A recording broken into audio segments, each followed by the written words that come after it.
Welcome है आपका 70th BPSC में। आज हम लोग यूपीएससी का पीवाईक्यू करेंगे। इन्वायरमेंट इकोलॉजी का हम लोग पीवाईक्यू करेंगे और हम लोग एलिमिनेशन टेक्निक को भी देखेंगे सो दैट कि आप अगर एग्जाम में बैठो तो आपको अगर नहीं भी नॉलेज है तो क्वेश्चंस कैसे पुट करता है बोर्ड उसको आप समझ सको। ठीक है, देखो पहला क्वेश्चन ये है कि एफएओ मतलब होगा फूड एंड एग्रीकल्चर ऑर्गेनाइजेशन। ठीक है, globally important agriculture heritage system GIHS to traditional agriculture system. तो देखो आपको पहले ही कह दिया कि ये जो हेरिटेज सिस्टम के बारे में मतलब ट्रेडिशनल एग्रीकल्चर के बारे में। ठीक है, अब पढ़ते ऑप्शन क्या दे रहा है, टू प्रोवाइड मॉडर्न टेक्नोलॉजी। जैसे ही मैंने ये टर्म देखा ना तो मुझे ये समझ में आया कि कुछ ना कुछ इसमें लोचा है। क्यों, देखो समझो बात।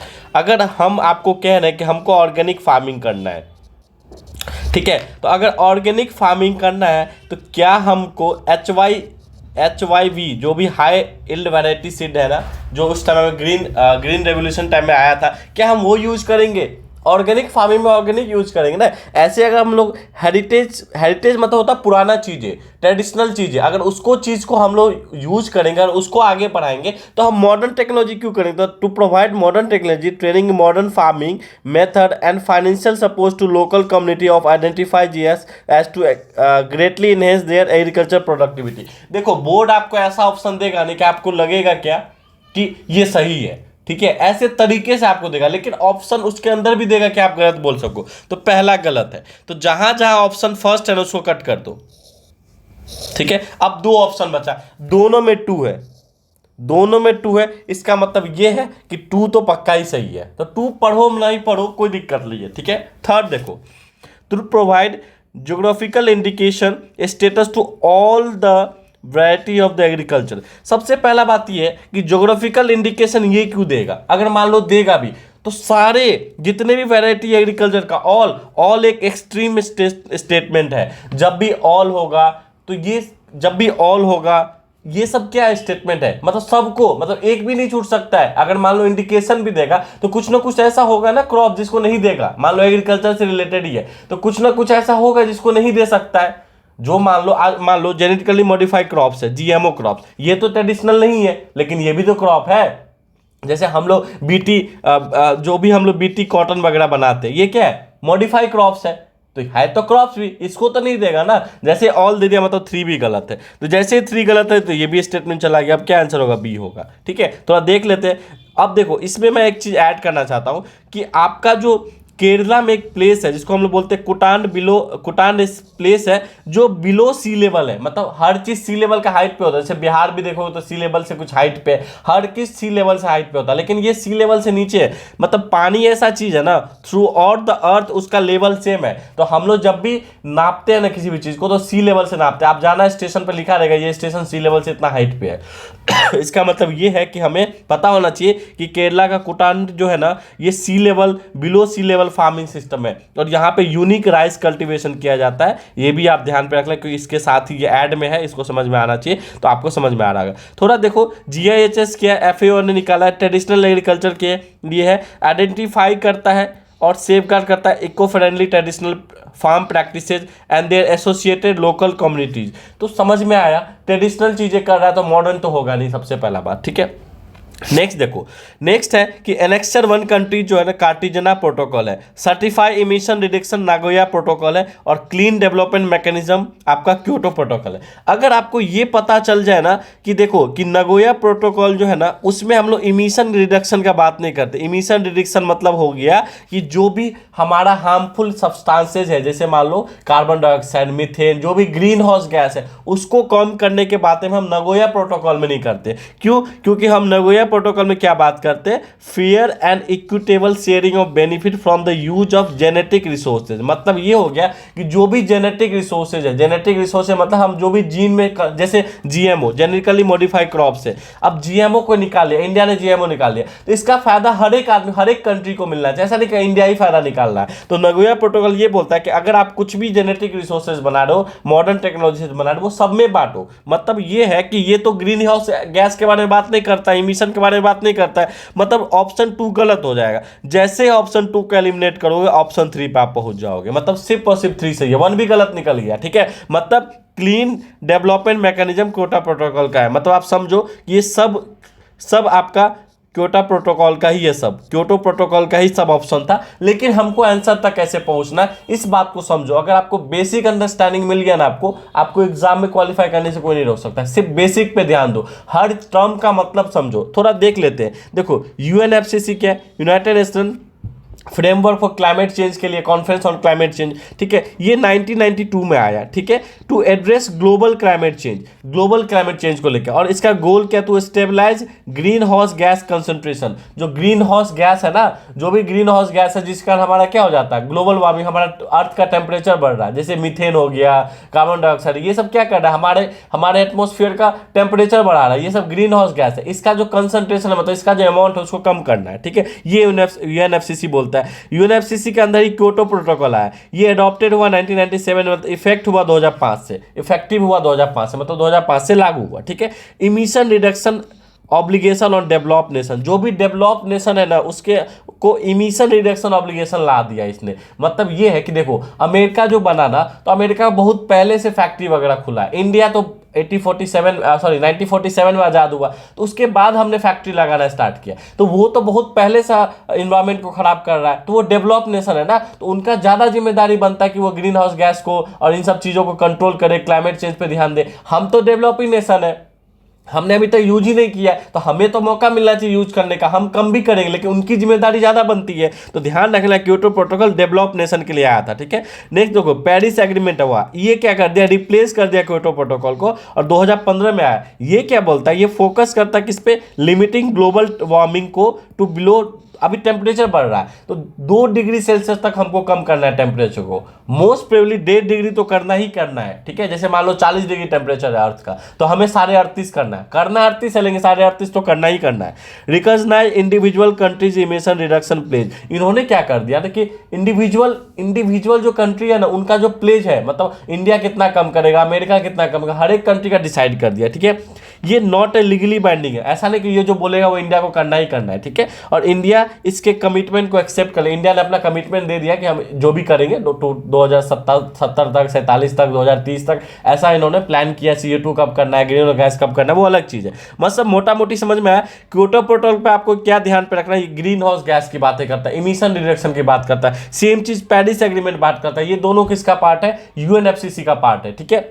ये आपको ध्यान पे रखना है। पेरिस एग्रीमेंट किस कॉप के थ्रू आया? COP 21। जैसे COP 29 चल रहा ना अभी, तो कॉन्फ्रेंस ऑफ पार्टी यूएनएफसीसी का, तो COP 21 में पेरिस एग्रीमेंट आया 2015 में। ये आपको ध्यान पे रखना है।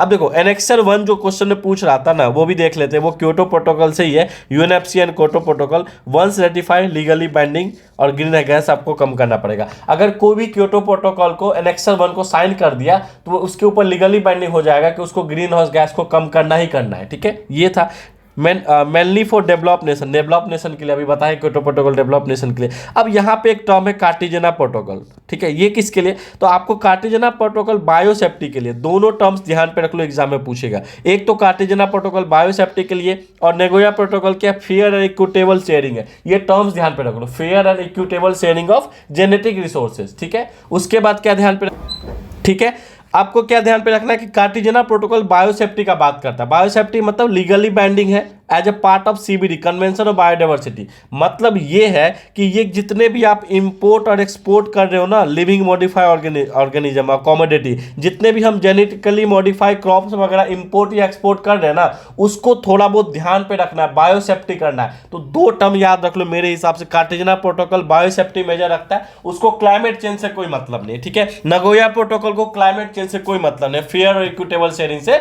मतलब है। अगर इतना समझ गए तो आप आंसर तक पहुंच गए। तो इसका आंसर क्या होगा मैंने बता दिया। नेक्स्ट देखो, नेक्स्ट थर्ड क्वेश्चन है ग्रीन इंडिया मिशन। अब देखो ग्रीन इंडिया मिशन का मतलब क्या हो जाएगा? हम पेड़ पौधा लगाएंगे। ग्रीन इंडिया मिशन क्या एग्रीकल्चर का बात करेगा? इन्वायरमेंटल बेनिफिट का बात करेगा? क्या एग्रीकल्चर का बात करेगा? देखो launching on the second green revolution, मतलब हमने सेकेंड ग्रीन रिवॉल्यूशन ला दिया, हमें पता ही नहीं है। Enhance agriculture output so as to ensure food security to one and all in the future. मतलब हमको ऐसा करना है कि हमको फूड सिक्योरिटी करना, मतलब सबको खाना पीना मिलेगा।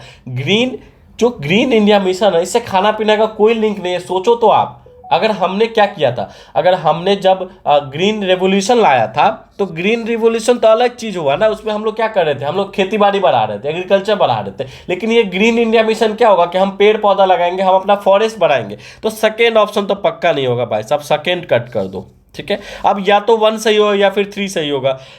अब देखो, incorporating environmental benefit and cost into the union and state budget, therefore implementing the green accounting। मतलब ऐसे डाल दिया है ना कि ग्रीन अकाउंटिंग का बात कर रहा है, ग्रीन मिशन भी दे दिया, ग्रीन अकाउंटिंग का भी बात कर रहा है। डेफिनेटली आपको बोलेगा कि आप ये सही ऑप्शन, लेकिन थर्ड भी पढ़ लेते हैं। Restoring and enhancing forest cover and responding to climate change by a combination of adaptation and mitigation measure। मतलब एक adaptation और mitigation measure उठा के हम लोग क्या करेंगे, climate change पे बात करेंगे, ठीक है, और क्या करेंगे, फॉरेस्ट को इनहेंस करेंगे। देखो कितना की टर्म मिल रहा है, इनहेंस करेंगे फॉरेस्ट को और क्लाइमेट चेंज को हम लोग क्या करेंगे, मिटिगेट करेंगे। ये पूरा सही लग रहा है भाई, यही सही होगा थर्ड ऑप्शन। तो अपने मन का सुनो। बाकी ग्रीन इंडिया मिशन किसका पार्ट है, national action plan of climate change का पार्ट है, 2014 में लॉन्च हुआ था। ग्रीन का बात हो रहा है, क्लाइमेट चेंज का बात हो रहा है, एग्रीकल्चर का कुछ बात नहीं हो रहा है, समझ गए। सेंटर स्टेट में कौन पैसा देगा, जो फर्स्ट ऑप्शन बोला बिल्कुल नहीं होगा, ठीक है। तो इस टिप्स को समझो, बहुत डेफिनेटली ऐसा चीज बता रहा हूं कि बहुत इंपॉर्टेंट। नेक्स्ट क्वेश्चन देखो, एक खराई कैमल है, ठीक है। खराई कैमल, कैमल समझो, खराई भूल जाओ। कैमल मतलब होता है ऊंट, कहां होता है, राजस्थान में। आपको पता है ना कि हर एक जानवर को हम लोग डोमेस्टिकेटेड कर सकते हैं, मतलब पालतू बना सकते हैं। तो पालतू बनाने में क्या दिक्कत है, अगर हम कुत्ता को पालतू बना रहे हैं, अगर कैमल को पालतू नहीं बनाया जाएगा, क्या पूरा का पूरा राजस्थान ही क्या इकोसिस्टम ही गांव का कैमल से चलता है। और यहाँ पे थर्ड ऑप्शन क्या बोला है, it lives in the wild, चलो मान लेते हैं। कैन नॉट बी डेमोस्टिकेटेड, मतलब हम उसको घर में पालतू बना के नहीं रख सकते, थर्ड ऑप्शन गलत है। देखो क्या बचा, 1 और 2। अब 1 ऑप्शन क्या कह रहा है, it is capable of swimming up to 3 kilometre in sea water. हर एक जानवर तैर सकता है, कुत्ता भी बाहर आता है। अभी देखो ना बिहार में 12 जानवर सब जो बह गए, वो फोर्स के, पानी के फोर्स के कारण बह गए। लेकिन आप देखो कि जानवर के पास यूनिक कैपेबिलिटी होता है तैरने का, ठीक है। तो कैमल के पास भी होगा, देखो कैमल के पास भी है। अब वहां बैठ के ये दिमाग मत लगाना कि रास्ता में पानी नहीं है तो कैमल नहीं तैर सकता, ऐसा कुछ भी नहीं है, ठीक है। तो फर्स्ट सही होगा। It survive by grazing on mangrove, ये चढ़ क्यों नहीं सकता मैंग्रोव को, मैंग्रोव को खा क्यों नहीं सकता, बिल्कुल ही से होगा। तो ऐसे भी 1 और 2 होगा। बाकी आप समझो कि आपको क्या दे रहा है, एलिमिनेशन टेक्निक ही 70 बीपीएससी में आपका जान बचाएगा, ये लिख के ले लो। नेक्स्ट है आपका the economic of ecosystem biodiversity. 2 term बोला है, एक तो इकोसिस्टम, एक बायोडाइवर्सिटी और इकोनॉमिक्स। इकोनॉमिक इकोसिस्टम बायोडाइवर्सिटी क्या कह रहा है कह रहा है आपका, it is an initiative hosted by UNEP, IMF and world economic forum. मतलब ऐसा ऐसा नाम दे दिया ना कि आपको लगेगा कि यही ऑप्शन होगा। सेकेंड ऑप्शन देखते हैं, it is a global initiative that focuses on drawing attention to the economic benefit of biodiversity. क्या दिक्कत है, ऊपर में टर्म ही तो लिखा है, इकोनॉमिक लिखा हुआ है, इकोसिस्टम लिखा हुआ है, बायोडाइवर्सिटी लिखा हुआ, तो इनका बेनिफिट का ही तो बात होगा। तो सेकेंड सही होगा। तो सेकेंड जहां जहां वो ऑप्शन होगा, जहां सेकेंड नहीं वो आंसर नहीं होगा, सेकेंड है, ठीक है। नेक्स्ट हम लोग देखते हैं कि it present on the approach that the that can help decision maker recognize, demonstrated and capture the value of ecosystem biodiversity। ये क्या दिक्कत है, ये क्या कह रहे हैं, present an approach that can help decision maker recognize, demonstrated and capture the value of ecosystem diversity। ecosystem of biodiversity का ही तो बात हो रहा है। देखो यहाँ पे किसकी बातें हो रहा है, देखो टीईबी जो लॉन्चेज हुआ G8 में लॉन्च हुआ, ठीक है, लॉन्च हुआ G8 में, मतलब G8 कंपनी है, उसमें लॉन्च हुआ जर्मनी 2007 में, ठीक है। Founded by several country, manage by UNEP, UNEP manage करता है, ठीक है। यहां पे क्या लिखा है, इनिशिएटिव नहीं है यूएनईपी का, G7 का, G8 का इनिशिएटिव, मतलब फर्स्ट गलत है। बाकी अगर मान लो नहीं भी पता है फर्स्ट गलत है, हमें ये पता है कि थर्ड सही है, तो 2 और थर्ड जहां होगा वही आंसर होगा, या तो सी होगा या डी होगा, ठीक है, या तो सी होगा या डी होगा। थर्ड हमें सही है तो ए भी नहीं होगा, 50-50 हो गया। अगर हमें पता है थर्ड सही है और फर्स्ट में 1 और 2 है, तो 1 और 2 वाला तो नहीं होगा, क्योंकि क्या हम कह रहे हैं, हम ये कह रहे हैं कि थर्ड सही है, मतलब सी और डी में से एक ऑप्शन होगा। तो हमें ये पता है कि G8 ने किया, तो हम चल सकते हैं सी ऑप्शन से। इसलिए इस सब क्वेश्चन में क्या करना, जहां आपको 50-50 लगे सी एंड डी में, वहां जरूर ट्राई करना, क्योंकि प्रोबेबिलिटी ये जरूर है कि आप आधा सही होगे, ठीक है। नेक्स्ट देखते हैं, with respect to red sander sometimes in the news consider the following term. Pushpa झुकेगा नहीं, ठीक है। ये जो फिल्म है ना, ये रेड सैंडर के ऊपर ही है। मतलब एक पेड़ है जो आंध्र प्रदेश में मेनली पाया जाता है, वहां पे रेड सैंडर मतलब जो इनका बहुत ज्यादा मेडिसिनल बेनिफिट है, फॉरेन में इसको एक्सपोर्ट किया जाता है इलीगल तरीके से, तो बहुत है। The tree it is a tree species found in the part of south India, south India में ही पाया जाता है, ठीक है। साउथ इंडिया का मूवी भी था, तो आप मूवी देखते तो इसको जवाब दे पाते, पहला सही है। यहाँ दूसरा देखो, it is one of the most important trees in the tropical rain forest area of south India. तो जब भी रेन फॉरेस्ट वगैरह देगा ना, वहां यूपीएससी चाहे बीपीएससी गेम खेल देता है। ये आपको ट्रॉपिकल रेन फॉरेस्ट में नहीं काम होता है, ये आपका किसमें होता है, ट्रॉपिकल ड्राई डेसिडियस फॉरेस्ट का पार्ट है। साउथ इंडिया में दोनों फॉरेस्ट है, लेकिन ये ड्राई डेसिडियस फॉरेस्ट का पार्ट है, मतलब 2 गलत हो जाएगा, सिर्फ आंसर ए होगा। समझ में आया। इसका रेड सैंडर को और क्या बोलते हैं, पिटेरोकार्पस सैनिटालिनस भी बोलते हैं। एंडेमिक है साउथ ईस्टर्न घाट का, साउथ ईस्टर्न घाट का ये एंडेमिक है, आंध्र प्रदेश साउथ ईस्टर्न घाट में पड़ता है। इसका आईयूसीएन स्टेटस इंडेंजर है, साइट्स के अपेंडिक्स 2 में आता है, वाइल्ड लाइफ प्रोटेक्शन एक्ट 1972 के 2nd शेड्यूल में आता है। ये भी आप साथ ही साथ याद रखोगे, बहुत अच्छे से बता रहा हूं, डेफिनेटली आपको काम आएगा, ठीक है। नेक्स्ट है, which of the following statement are correct, ठीक है। Proper design and effective implementation of UNREDD plus programme, आपको नहीं पता है, थोड़ा पढ़ लेते हैं, ठीक है, कोई बात नहीं। देखो 2 प्रोग्राम है, एक UN रेड है, एक रेड प्लस है। तो रेड जो है ना, reducing emission for deforestation and forest degradation, इसका हेडक्वार्टर जेनेवा और स्विट्जरलैंड है। दोनों में क्या फर्क है उस बात को समझो। ये ज्यादातर बात क्या करता है, UN रेड प्लस किसके बारे में बात करता है, इनहेंस फॉरेस्ट कार्बन स्टॉक, जो हमारा कार्बन है ना, कोयला है ना, उसका स्टॉक को बढ़ाना है, इसके बारे में बात करता है रेड प्लस। लेकिन ये इसके बारे में बात नहीं करता है, सिर्फ ये डिफॉरेस्टेशन और फॉरेस्ट डिग्रेडेशन हो रहा है ना, उसके कारण जो इमिशन हो रहा है ना, मतलब अगर हम पेड़ पौधा को काट रहे हैं उसके कारण जो इमिशन बढ़ रहा है, उसके बारे में बातें करता है। लेकिन ये रीस्टोर का बारे में भी बात करता है, किसके रीस्टोर के बारे में, कार्बन स्टॉक मतलब कोयला का स्टॉक बढ़ाने के बारे में बात करता है। इसकी ये मल्टीलैटरल प्रोग्राम जिसमें FAO भी आता है, ठीक है, उसको UNDP भी आता है, UNEP भी आता है, UNFC भी आता है, ये भी ध्यान पे रखना। COP13 में ये लॉन्च हुआ था, बाली एक्शन प्लान भी इसको बोलते हैं, साथ ही साथ याद रखो UN रेड को बाली एक्शन प्लान भी बोलते हैं। COP13 ऑफ UNFCCC में आता है, जैसे COP15 में पेरिस एग्रीमेंट आया था 2015 में, ठीक है। उसके साथ साथ देखोगे तो रेड प्लस जो है ना, ये SDG के बारे में बात करता है, सेल्फ डेवलपमेंट गोल के बारे में बात करता है। 2030 तक हमें सेल्फ डेवलपमेंट गोल को अचीव करना है, ठीक है। ये क्या क्या बात करता है, पॉवर्टी रिडक्शन का बात करता है, हेल्थ के बारे में बात करता है, हंगर एलिवेशन मतलब भूखमरी को खत्म करना है, और इंप्रूविंग इंस्टीट्यूशन के बारे में बात करता है। बाय संजोग देखो ये थोड़ा सा टफ था, लेकिन बात समझिए तीनों ऑप्शन सही है। प्रोटेक्शन ऑफ बायोडाइवर्सिटी ऑब्वियस सी बात है, फॉरेस्ट इकोसिस्टम के बारे में बात करता है, पॉवर्टी रिडक्शन के बारे में बात करता है। कुछ चीजें हम पढ़ भी लेते हैं, देखो एलिमिनेशन टेक्निक लगता है, लेकिन उसके लिए प्रॉपर नॉलेज होना चाहिए, इसका ऑप्शन डी होगा, तो वो भी कर लेते हैं साथ ही साथ। नेक्स्ट है ग्रीन हाउस गैस प्रोटोकॉल। आप देखो इसको पढ़ो, ग्रीन हाउस गैस प्रोटोकॉल, ठीक है, 8 नंबर क्वेश्चन है ये। जब आप सारे ऑप्शन को पढ़ोगे ना, सबसे पहले देखो second option, it is an initiative of the United Nation, कोई दिक्कत नहीं, यूनाइटेड नेशन का हो सकता है। Offer financial incentive to developing country to reduce the greenhouse gas emission and to adopt the eco friendly technology. आपको लगता है कि UN किस डेवलपिंग, सबसे ज्यादा डेवलपिंग कंट्री है, चाइना भी डेवलपिंग कंट्री, इंडिया भी डेवलपिंग कंट्री है, एशियन बहुत मैक्सिमम कंट्री डेवलपिंग कंट्री। सबको अगर मान लो इंसेंटिव देगा, इंसेंटिव मतलब पैसा देगा कि आप क्लाइमेट को ठीक करो, ये प्रैक्टिकली इम्पॉसिबल है, तो बी कट कर दो, ठीक है। It is an intergovernmental agreement ratified by all the member country of the United Nation to reduce the greenhouse gas. ऐसा लगता है कि सारे लोग कह देंगे कि हमको कम करना है, सबसे पहले अमेरिका ही नहीं बोलेगा, क्योंकि डेवलप कंट्री है ना, वो तो सारा चीज यूज कर चुका है। इंडिया भी नहीं बोलेगा, बोलेगा भाई अभी मैं कह दूं कि मैं ग्रीन हाउस गैस करूंगा नहीं, तो फैक्ट्री लगाना बंद कर दे। बिहार में तो फैक्ट्री है ही नहीं, तो फैक्ट्री नहीं लगेगा, क्योंकि फैक्ट्री लगने से ग्रीन हाउस गैस होगा।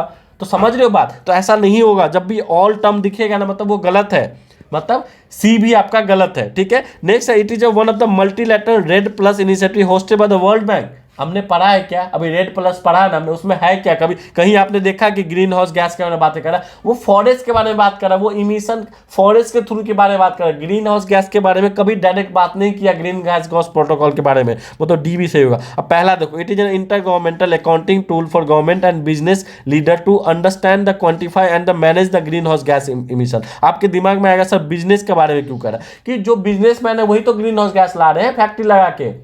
समझ के बाद अगर टेक्निक से पढ़ोगे तो ऑप्शन तक पहुंचोगे। Protocols offer standard tools that assist country cities corporation in tracking progress towards the climate change. तो ये ग्रीन हाउस गैस प्रोटोकॉल क्या करता है, कंट्री सिटी और कॉर्पोरेशन को एक प्रोग्रेस देता है, कैसे हम क्लाइमेट चेंज को अचीव करेंगे। ठीक है, अब देखो जो हमने क्योटो प्रोटोकॉल पढ़ा था ना, उसके अंदर 6 ग्रीन हाउस गैस को आउटलाइन किया। किसने आउटलाइन किया है? ग्रीन गैस प्रोटोकॉल ने। कौन सा है वो? CO2 है, मीथेन है, N2O है, हाइड्रोफ्लोरोकार्बन है और कुछ भी है। तो इसको थोड़ा बहुत ध्यान पे रखोगे। नेक्स्ट क्वेश्चन है एजेंडा 21। एजेंडा 21 क्लास 9th या 10th के ज्योग्राफी में है। कैसे क्वेश्चन नहीं पूछेगा बीपीएससी? प्योर एनसीईआरटी का क्वेश्चन है। ठीक है, agenda 21 sometimes seen in the news which of the following statement is a global action for the sustainable development. Sustainable development का बिल्कुल ये सही है, तो इसको सही मार दो, ये सही है, मतलब पहला सही है। ठीक है, नेक्स्ट है it is originated world summit on sustainable development held at the Johannesburg 2002। तो देखो ये वर्ल्ड समिट में नहीं हुआ था भाई साहब, यही तो घुमा दिया वर्ल्ड में,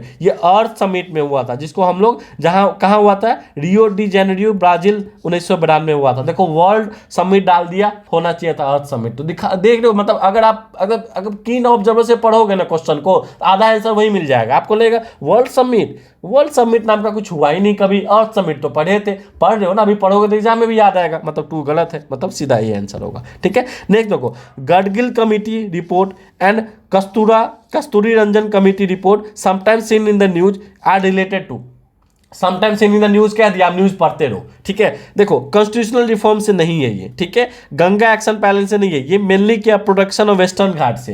तो ये आपको न्यूज से था, तो डायरेक्ट मतलब न्यूज में अगर आप जाओगे ना, मैं दिखा दूंगा 2016 का, मैं खोल के दिखा दूंगा द हिंदू का, वहां से डायरेक्ट पूछ लिया। ठीक है, वेस्टर्न घाट को थोड़ा पढ़ते हैं, also known as Sahyadri. Western Ghat को हम लोग सह्याद्री बोलते हैं। वेस्टर्न घाट और ईस्टर्न घाट जहां मिलता है उसको हम लोग नीलगिरी बोलते हैं। ठीक है, नीलगिरी के पास वेस्टर्न घाट और ईस्टर्न घाट मिलता है। ठीक है, Sahyadri hill stage from the Gujarat to Tamil Nadu. तो गुजरात से लेकर तमिलनाडु तक आपका सह्याद्री कहलाता है। सह्याद्री वेस्टर्न घाट को बोलते हैं। Recognise as UNESCO world heritage site. तो एक चीज पता चला कि वेस्टर्न घाट यूनेस्को के वर्ल्ड हेरिटेज साइट में भी आता है और ग्लोबल बायोडाइवर्सिटी हॉटस्पॉट में भी आता है। हॉटस्पॉट मतलब बहुत संवेदनशील जगह, मतलब बहुत ही ज्यादा हॉटस्पॉट वाला लोकेशन, मतलब उनका बचना बहुत जरूरी, क्योंकि हर एक साल क्या हो रहा है, मुंबई वगैरह देखोगे तो पानी में कुछ सेंटीमीटर पानी में जा रहा है, सेंटीमीटर नहीं mm मिलीमीटर, समझ में आ रहा है। तो बहुत ज्यादा हॉटस्पॉट जगह है ये सब, तो आपको समझ में आना चाहिए। ठीक है, मैं क्वेश्चन के साथ साथ कंसेप्ट भी दे रहा हूं। नेक्स्ट है international solar alliance was launch at the United nation climate conference 2015। ठीक है, the alliance include all the member of the country. मतलब सब मेंबर एग्री हो जाएंगे कि हमको सोलर लगाना है, ऐसा लगता है आपको? नहीं होंगे ना भाई, कोई ना कोई ऑब्जेक्ट करेगा, कोई ना कोई किसी कारण नहीं बढ़ेंगे कोई। अब देखो इंडिया अगर मान लो रिन्यूएबल एनर्जी की बातें कर रहा है और अफ्रीका के किसी कंट्री में जाकर अभी तक हाइड्रो पावर भी नहीं बना है, थर्मल नहीं बना है, थर्मल पावर प्लांट सही से नहीं चल रहा है, तो वो रिन्यूएबल सोर्सेज के बारे में कैसे बात करेगा? कॉस्टली है रिन्यूएबल सोर्सेज, तो ये नहीं होगा, तो 2 कट कर दो। ठीक है, नाइदर 1 और 2 भी तो हो ही सकता है। ठीक है, देखो आप देखोगे तो इंटरनेशनल सोलर अलायंस इंडिया और फ्रांस ने मिलकर आईएसए को लॉन्च किया था। कहा? यूनाइटेड नेशन का क्लाइमेट चेंज कॉन्फ्रेंस में। तो इसलिए आईएसए का हेडक्वार्टर कहाँ है? गुड़गांव है। गुड़गांव के बदले हरियाणा भी लिख सकता है एग्जाम में, तो ध्यान पे रखना बहुत इंपॉर्टेंट है। इंडिया और फ्रांस ने मिलकर इंटरनेशनल सोलर अलायंस लाया था, इसलिए पहला ऑप्शन सही है, आंसर ए हो जाएगा। ठीक है, अब देखो with respect to agreement at the UNFC meeting at the Paris in 2015। तो यूएनएफसी पेरिस अभी पढ़े थे, COP21 ऊपर ही पढ़े थे पेरिस एग्रीमेंट के बारे में। अब क्या क्या कह रहा है? दूसरा ऑप्शन पढ़ो, the agreement aims to limit the greenhouse gas emission so as to raise average global temperature by end of this century. बिल्कुल सही है। डू नॉट एक्सीड 2 डिग्री और even 1.5 degree above the pre industrial level. बिल्कुल सही, ऊपर ही पढ़ाया, बिल्कुल ऊपर ही पढ़ाया, तो सेकेंड सही है। जैसे ही सेकेंड सही है तो इसका मतलब क्या है कि सेकेंड सही, आप जाते हैं जहाँ जहाँ सेकेंड है। ठीक है, अब जाते हैं develop country acknowledge their historical responsibility in the global warming. आपको लगता है कि डेवलप कंट्री बोल देगा, अमेरिका बोल देगा कि जितना भी गलत हुआ, इमिशन, इन्वायरमेंट खराब हुआ, हम ही जवाब देंगे, उनको पैसा देना पड़ जाएगा डेवलपिंग कंट्री को। थर्ड गलत है, देखो कितने चालाकी से आपको दे रहा है, देखो चला गया सब, सिर्फ आंसर 2 होगा। समझ में आ रहा? मैं जो एलिमिनेशन बता रहा हूँ समझ में आ रहा? आप देखो कि 90% क्वेश्चन एलिमिनेशन लग रहा है, तो जब आपके पास क्वेश्चन ऐसा फेंकेगा ना, उसमें पक्का कुछ ना कुछ गलत होगा। मतलब गलत चीज को सही तरीके से रखा जाता है। इसको पढ़ के फर्स्ट टाइम पढ़ोगे तुम, अगर फर्स्ट टाइम देख रहे हो वीडियो, तुम बोलोगे सही है, क्या दिक्कत है? स्टेटमेंट पढ़ने से सही लग रहा है। नेक्स्ट देखो एयर क्वालिटी इंडेक्स, मुझे लग रहा है बीपीएससी पूछेगा ये, मुझे बिल्कुल लग रहा है बीपीएससी पूछेगा। अब देखो इतने सारे आपको दे दिया कि ये सब एयर क्वालिटी इंडेक्स के अंदर आता है। हमें पता तो होना चाहिए एयर क्वालिटी इंडेक्स के अंदर कौन कौन सा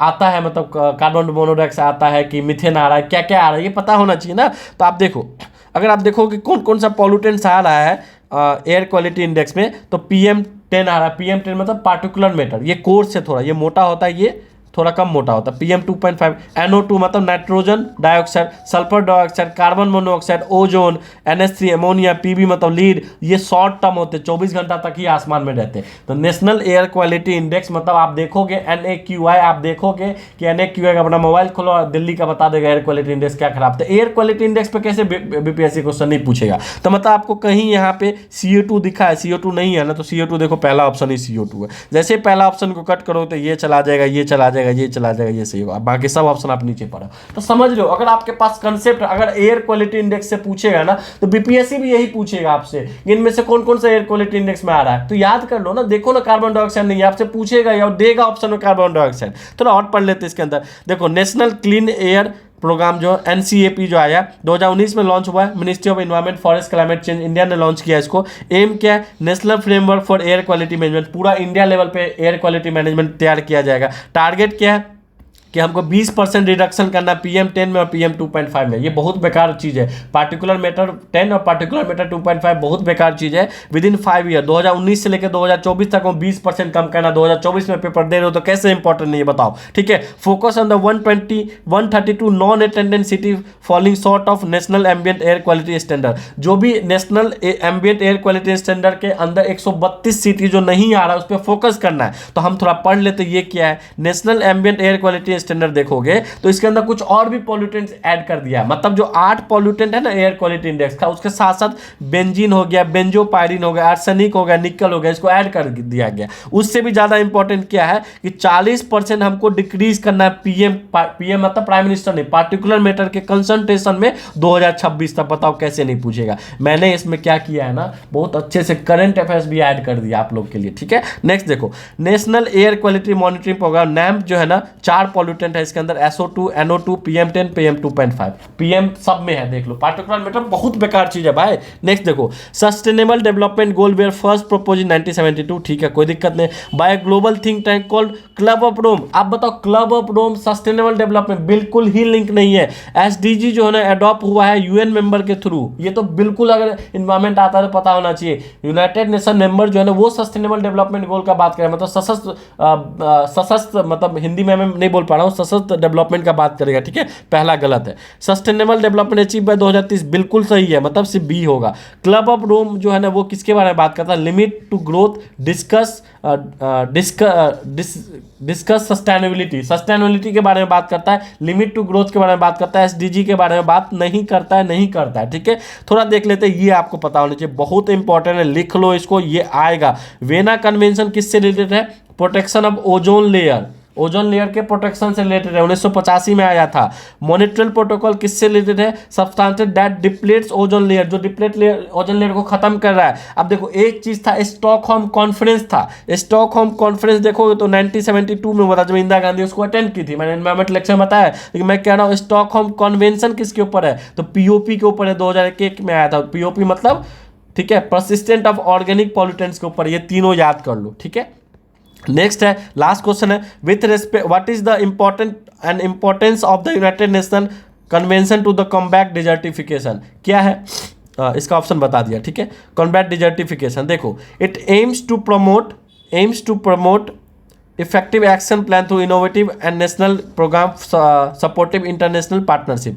हम बात करें UNCCD के बारे में, ठीक है। पहला ऑप्शन देख लीजिए, नहीं समझ में आ रहा। It has a special particular focus on the South Asia North Africa, मतलब united climate change, united convention और कॉम्बैट डेजर्टिफिकेशन। डेजर्टिफिकेशन मतलब होता है कि हमारा जो लैंड है वो डेजर्ट में कन्वर्ट हो रहा है, उसके लिए सिर्फ 2 ही कंट्री के आसपास बात होगा, मतलब साउथ एशिया मतलब हम लोग के बारे में बात होगा, और सिर्फ नॉर्थ अमेरिका के बात होगा। देखो ना इतना बेकार साउथ अफ्रीका का हाल है, वहाँ इतना ज़्यादा डेजर्ट बढ़ रहा है। देखो ना साउथ अफ्रीका में डेजर्ट बढ़ रहा है, भुखमरी मर रहा है, वहाँ पे फेमैन हो रहा है, वहाँ पे बातें नहीं होगी। सेकंड तो बिल्कुल ही गलत है भाई, जहाँ जहाँ सेकंड है उसको कट कर दो, ठीक है। अब 1 दोनों में 1 मतलब सही है। नेक्स्ट है, it is a combined to bottom up approach encouraging the participation of local people in combating desertification। obvious ही बात है, लोकल पीपल को इंक्लूड करोगे तभी तो डिजर्टिफिकेशन खत्म होगा, मतलब पेड़ पौधा लगाया जाएगा। तो बिल्कुल सही दिख रहा है ना, सही दिख रहा, मन कह रहा है तो क्या दिक्कत है, मन से बड़ा कुछ थोड़े होता है, तो मतलब सही है, समझ में आया? तो देखो यूएनसीसीडी के बारे एस्टैब्लिशमेंट कब हुआ था? 1994 में। इसका कंटेस्ट कब आया था? ये identify at the 1992 Rio earth summit में हुआ था। रियो अर्थ समिट ऊपर भी बताया था मैंने, ठीक है,